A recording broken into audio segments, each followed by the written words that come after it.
Hello, Dark Readers, and welcome to the Dark Side of the Library podcast. I'm your host, Katie. Today on this live stream / recording, we're going to go through all of the new adult fiction releases that are coming out in April 2024. This is actually part 2, so if you are interested in the rest of them, check out part 1. All of those are going to be in the description down below if you are listening / watching a recording. You can find that over on our YouTube channel if you are watching live here. All of our books that we are going to go through are in the description. They should be below. And we had a whole bunch of technical difficulties, so Carrie's not going to be joining us today, which is a huge bummer. So you're going to be listening to me yap this whole time. So we have about 13 books to go through today.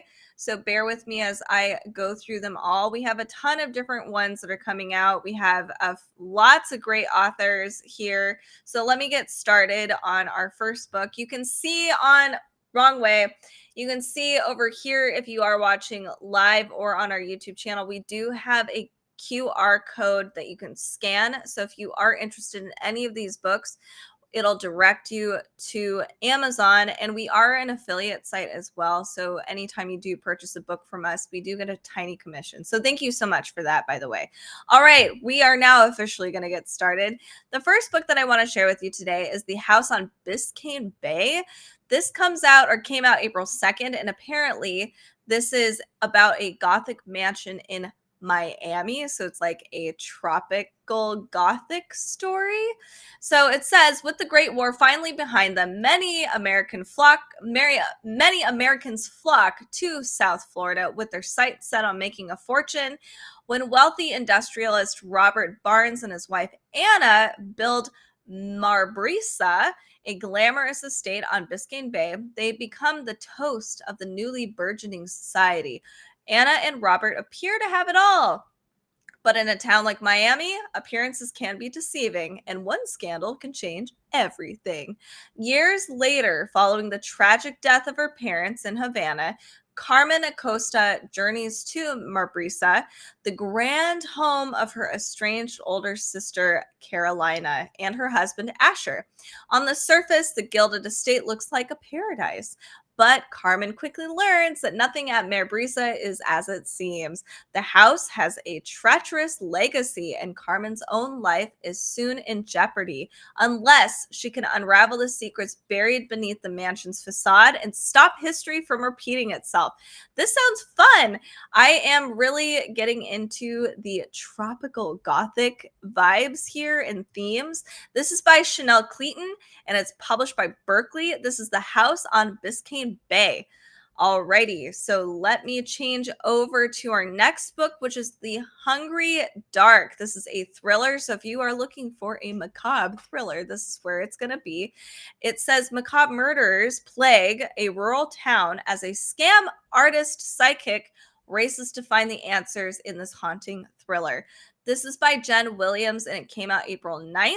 And not a ton of people have read it so far. It's got decent ratings on Goodreads. So it says, as a child, Ashley Whitelam could often see odd things nobody else could. Quiet, watchful figures she called the heedful, ones that kept a strange vigil wherever she went. As an adult, she keeps these visions to herself, which is, I guess, understandable.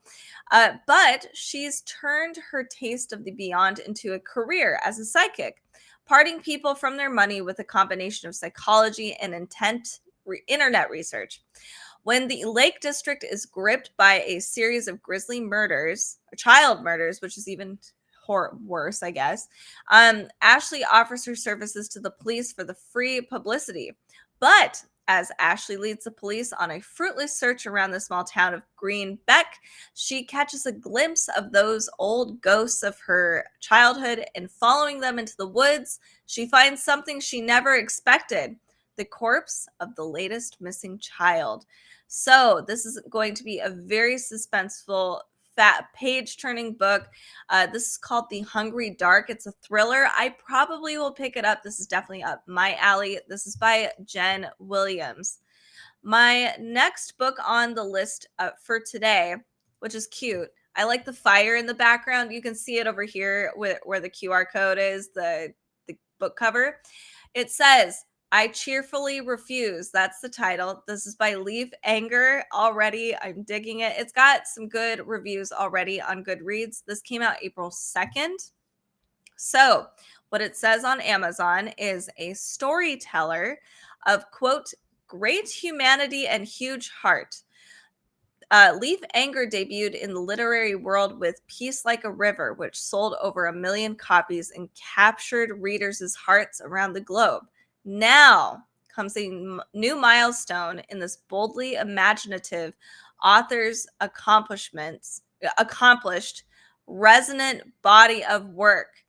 This is set in not too distant America. It's a tale of a bereaved and pursued musician embarking under sail on a sentient Lake Superior in search of his departed, deeply beloved, book-selling wife. Rainy, an endearing bear of an orphanian narrator, seeks refuge in the harbors, fogs, and remote islands of the inland sea. Encountering lunatic storms and rising corpses from the warming depths, Rainey finds on land an increasingly desperate and illiterate people, a malignant billionaire ruling class, crumbled infrastructure, and a lawless society. Holy cow, this has got a lot in here. This sounds like a Dante's Inferno-esque zombie apocalypse. Anyway, amidst the Gulliver-like challenges of life at sea and no safe landings, Rainey is lifted by physical beauty, surprising humor, generous strangers, and an unexpected companion in a young girl who comes aboard. And as his innate guileless nature begins to make an inadvertent rebel of him, Rainey's private quest for the love of his life grows into something wider and wilder, sweeping up friends and foes alike in his strengthening wake. Sounds interesting. Maybe I'm wrong about the zombie thing, but anyway, this says, I cheerfully refuse. This is by Leif Enger, and it's supposed to be pretty good. This is published by Grove Press. Let me just triple check. It is a dystopian fiction novel. It seems like it's going to be actually cheerful at the end, hopefully. Anyway, our next book for today is called Immortal Pleasures. This came out today, April 16th, if you are watching live. So this is about an Aztec vampire roaming the modern world, the modern earth, seeking vengeance. So hundreds of years ago, she was known as La Malinche, a Nahua woman who translated for the conquistador Cortez. In the centuries since, her name has gone down in infamy as a traitor, but no one ever found out what happened to La Malinche after Cortez destroyed her people. In the ashes of the empire, she was reborn as Milanali, an immortal vampire. And she has become an avenger of conquered peoples, traveling the world to reclaim their stolen artifacts and return them to their homelands. But she has also been in search of something more. For this ancient vampire still has deeply human longings for pleasure and for love. When she arrives in Dublin in search of a pair of Aztec skulls, artifacts intimately connected to her own dark history, she finds something else. Two men who satisfy her cravings in very different ways. For the first time, she meets a mortal man, a horror novelist, who is not repelled by her strange condition, but attracted by it. But there's also another man, an immortal like herself, who shares the darkness in her heart. So now she is on the most perilous adventure of all, a journey into her own desires. So this sounds really interesting. This is called Immortal Pleasures. This is by V. Castro. It came out today, and the publisher is Del Rey Publishing. Next on the list today is one that looks really, I'm pretty excited about it personally. I also need to triple check my chat box here and just see if anybody's commented. I see that Cookbook Divas Shops has. I hope everything is working out, Carrie. Anyway, here's our next book for today. It is Indian Burial Ground. This is by Nick Medina. So this also came out today, April 16th, and this is published by Berkeley. All Noemi Brussard wanted was a fresh start with a new boyfriend who actually treats her right and a plan to move from the reservation she grew up on, just like her beloved Uncle Louis before her. Things are finally looking up for her until the news of her boyfriend's apparent suicide brings the world crumbling down. But the facts about Roddy's death just don't add up. And Noemi isn't the only one who suspects that something menacing might be lurking within the tribal lands. After over a decade away, Uncle Louis has returned to the reservation, bringing with him a past full of secrets, horror, and what might be the key to determining Roddy's true cause of death. Together, Noemi and Louis set out to find answers, but as they get closer to the truth, Noemi begins to wonder whether it might be best for some secrets to remain buried. I'm excited for this one. I will be picking it up. I cannot wait to read it. It is Indian Burial Ground. This is by Nick Medina. All right, so we have about 8 more books left, by the way. So stay tuned, stay buckled up.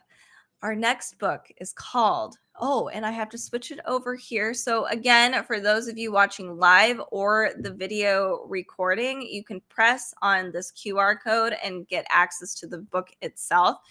So this is The Murder of Mr. Ma.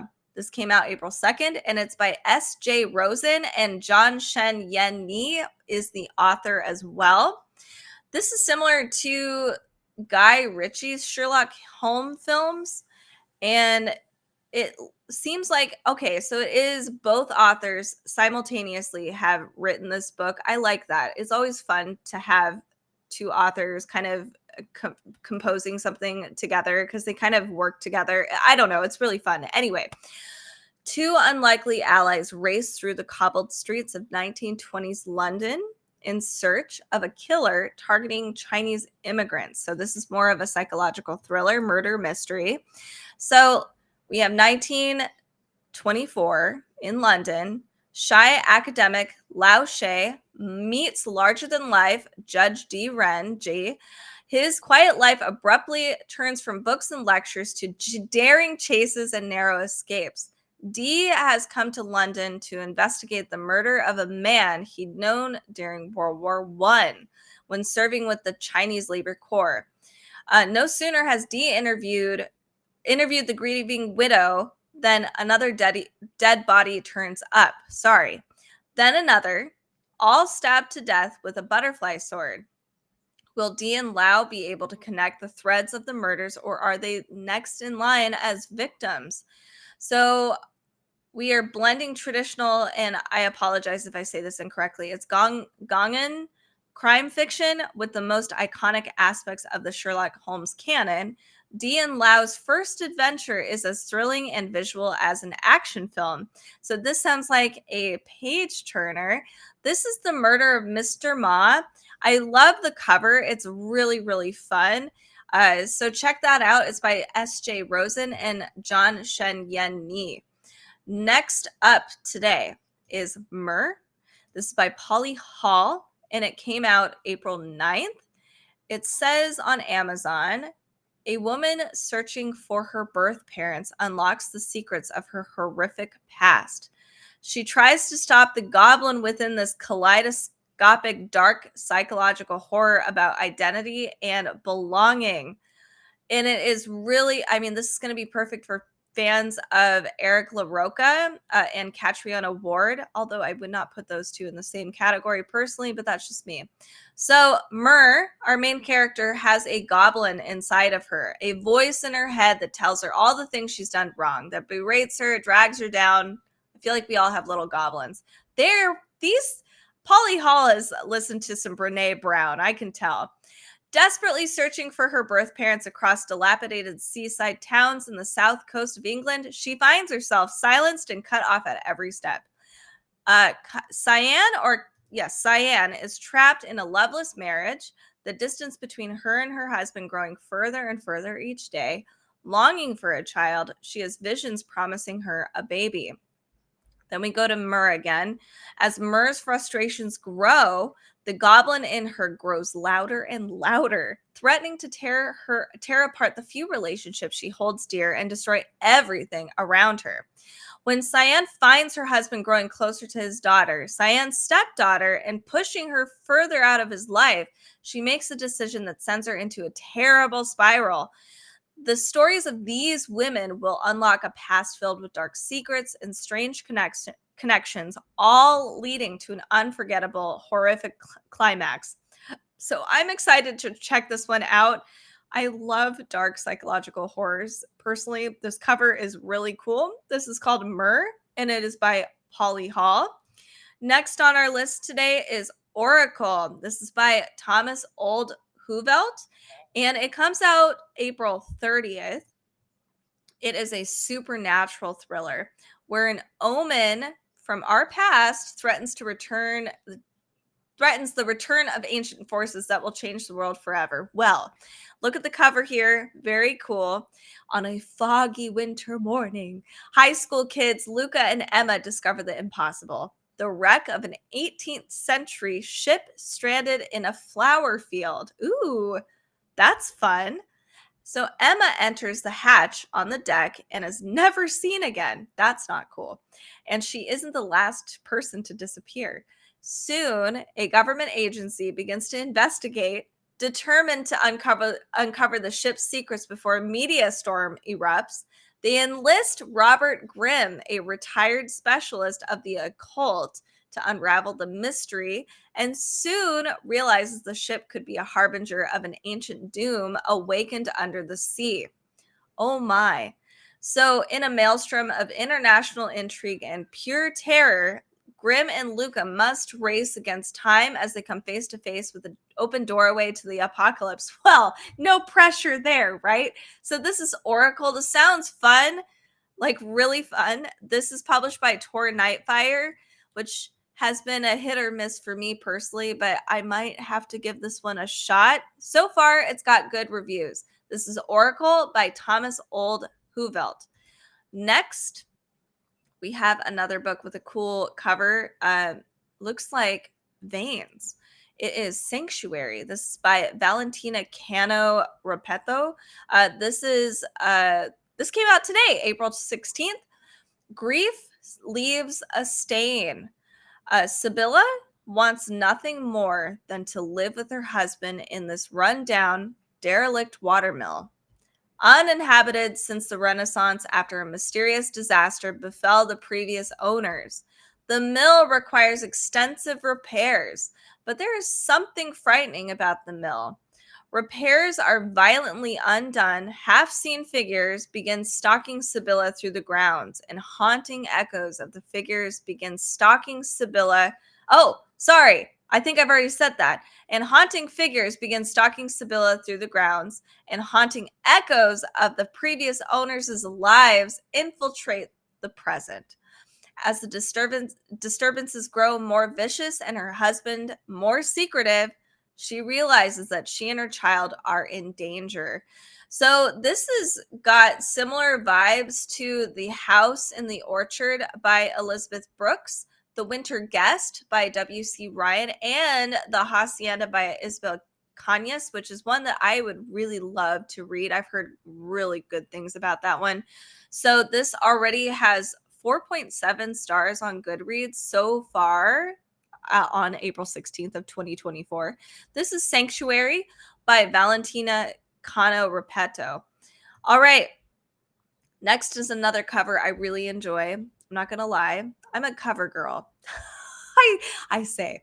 All right. So we have a short walk through a wide world.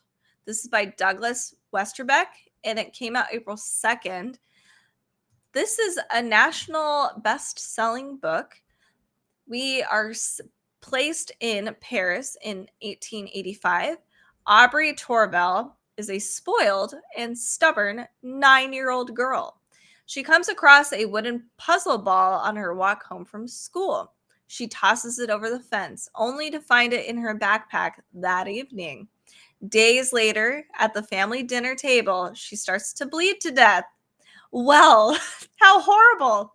So, medical treatment actually makes it worse for her, and she flees to the outskirts of the city where she realizes that it is the very act of movement that keeps her alive.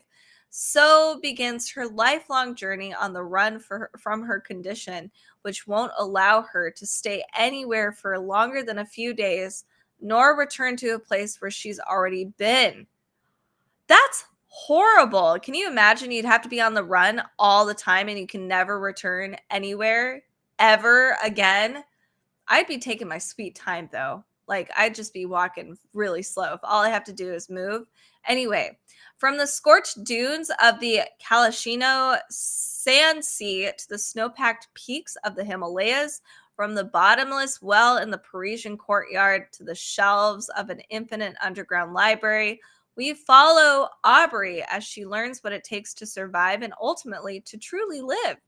But the longer Aubrey wanders and the more desperate she is to share her life with others, the clearer it becomes that the world she travels through may not be quite the same as everybody else's. Well, of course not. She's running from a condition. So, yeah, she has no way of settling. So, Aubrey is fiercely independent and hopeful. She's been running away since she was 9 years old. I would imagine so. She's an unforgettable character, fighting her way through a world of wonders to find a place she can call home. Oh. So this is a unique story. It's definitely more hopeful and inspiring, but it's got some dark themes here. So this is called A Short Walk Through a Wide World. Very unique concept. This is by Douglas Westerbeke. Next on my list today is one, I love the title and I love the cover. It's Someone You Can Build a Nest In. This is by John Wiswell. We already have, it was published April 2nd. We already have 42 Goodreads reviews, and it's 4.2 on Goodreads so far. Oh, and actually that's 408 ratings. So it's got a good trajectory. So we have, oh my gosh, this is a name. Shen has made a mistake fatal to all monsters. Oh, she's fallen in love. I'm already really loving this so far. Shen is a shapeshifter who happily resides as an amorphous lump at the bottom of a ruined manor. When her rest is interrupted by hunters intent on murdering her, she constructs a body from the remains of past meals, a metal chain for a backbone, borrowed bones for limbs, and a bear trap as an extra mouth. Well, that is clever. Good for her. However, the hunters chase Shen out of her home and off a cliff. Badly hurt, she's found and nursed back to health by Homily, a warm-hearted human who has mistaken Shen as a fellow human. Homily is kind and nurturing and would make an excellent co-parent, an ideal place to lay Shen's eggs so their young could devour Homily from the inside out. But as they grow close, she realizes humans don't think about love that way. Shen hates keeping her identity secret from Homily, but just as she's about to confess, Homily reveals why she's in the area. She's hunting a shape-shifting monster that supposedly cursed her family. Has Shen seen it anywhere? Oh gosh. Oh, eating her girlfriend isn't an option. Shen didn't curse anyone, but to give herself and Homily a chance at happiness, she has to figure out why Homily's twisted family thinks that she did. As the hunt for the monster becomes increasingly deadly, Shen must unearth the truth quickly, or soon both of their lives will be at risk. And the bigger challenge remains, surviving her toxic in-laws long enough to learn to build a life rather than in the love of her life. I have to say, I'm in. This looks and sounds so cute. I love the LGBTQ plus themes in here. It sounds really charming. It's like a dark, creepy romance fantasy. So this is someone you can build a nest in. This is by John Wiswell. We have, I believe, 2 more books here, and both of them I am very thrilled about. I love Eric LaRocca, and he is now his latest book that was published April 2nd is called This Skin Was Once Mine and Other Disturbances. Eric LaRocca has a really unique writing style, and his stories are incredibly disturbing. So if that's something you're looking for, extreme, usually erotic horror, but this might be a little less on the erotic and more in the horror realm. It might even be splatterpunky. All right, so we have 4 stories in The Skin Was Once Mine and Other Disturbances. The first story is The Skin Was Once Mine. Here's a summary of this story. When her father dies under mysterious circumstances, Gillian Finch finds herself grieving the man she idolized while struggling to feel comfortable in the childhood home she was sent away from nearly 20 years ago. Then Gillian discovers a dark secret that will threaten to undo everything she has ever known about her father. The next story is called Seedling, which is about a young man's father calls him early in the morning to say that his mother has passed away. He arrives home to find his mother's body still in the house. Struggling to process what has happened, he notices a small black wound appear on his wrist. Then he discovers his father is cursed with the same affliction. The third story out of 4 of this book is All the Parts of You That Won't Easily Burn. He has these really lengthy titles, and it always drives me crazy, but I also enjoy them. I don't know if you understand what I'm saying. It's like a weird love-hate relationship.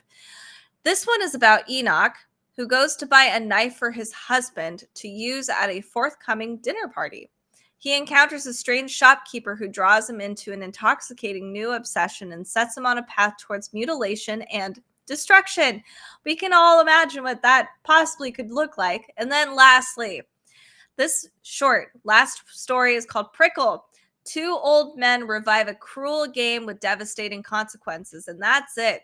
So if you're looking for a very extreme horror, lots of gore, pretty disturbing, definitely check out Eric LaRocca, but check out his latest novel called This Skin Was Once Mine and Other Disturbances. And then lastly, we have a very cool story called To Gaze Upon Wicked Gods. This is coming out today, April 16th. April 16th is a good day. It's a publishing celebration day. This is by Molly X. Chang, and the publisher is Del Rey. Our main protagonist has the power over death. And there's a character. It's definitely a dark fantasy romance-ish. So here's what it says even more. I'll go further. Daughter of a conquered world, Ruing hates the invaders who descended from the heavens long before she was born. Excuse me.